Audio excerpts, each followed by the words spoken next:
திருவாரூர் மாவட்டம் திருத்துறைப்பூண்டியை அடுத்த கள்ளிக்குடி கிராமம் கிழக்கு கடற்கரை சாலையில் அமைந்துள்ளது. இந்த கள்ளிக்குடி ஊராட்சியில் கருவப்பஞ்சேரி கீழ்த்தெரு, மேலத்தெரு, வடபாதி உள்ளிட்ட பகுதிகளில் 700க்கும் மேற்பட்ட குடும்பத்தினர் வசித்து வருகின்றனர். இங்கு வசிக்கும் மக்களுக்கு கொள்ளிடம் கூட்டு குடிநீர் திட்டத்தின் மூலம் குடிநீர் விநியோகிக்கப்பட்டு வருகிறது. இந்நிலையில் கடந்த 20 நாட்களுக்கு மேலாக குடிநீர் விநியோகம் செய்யப்படாததால் கிராம மக்கள் பாதிக்கப்பட்டுள்ளனர். இதுகுறித்து சம்பந்தப்பட்ட அதிகாரிகளிடம் கோரிக்கை மனு அளித்தும் எந்தவித நடவடிக்கையும் எடுக்கப்படவில்லை என்று கூறப்படுகிறது. இதனால் ஆத்திரமடைந்த கிராம மக்கள் காலி குடங்களுடன் திருத்துறைப்பூண்டி முத்துப்பேட்டை சாலையில் மறியல் போராட்டத்தில் ஈடுபட்டனர். தகவல் அறிந்து வந்த திருத்துறைப்பூண்டி போலீசார் கிராம மக்களிடம் பேச்சுவார்த்தை நடத்தினர். இதில் உடன்பாடு ஏற்படாத நிலையில் சாலை மறியல் போராட்டம் தொடர்ந்து நீடித்ததால் 2 மணி நேரத்திற்கு மேலாக அப்பகுதியில் போக்குவரத்து பாதிக்கப்பட்டது.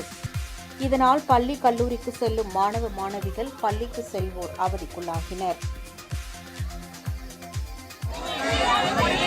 உடனடியாக வழங்கிடு,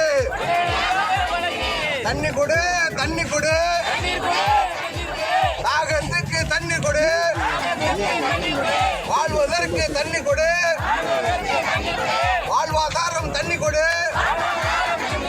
வட்டாட்சியரே வட்டாட்சியரே தாகத்துக்கு தண்ணி கொடு, வாழ்வதற்கு தண்ணி கொடு.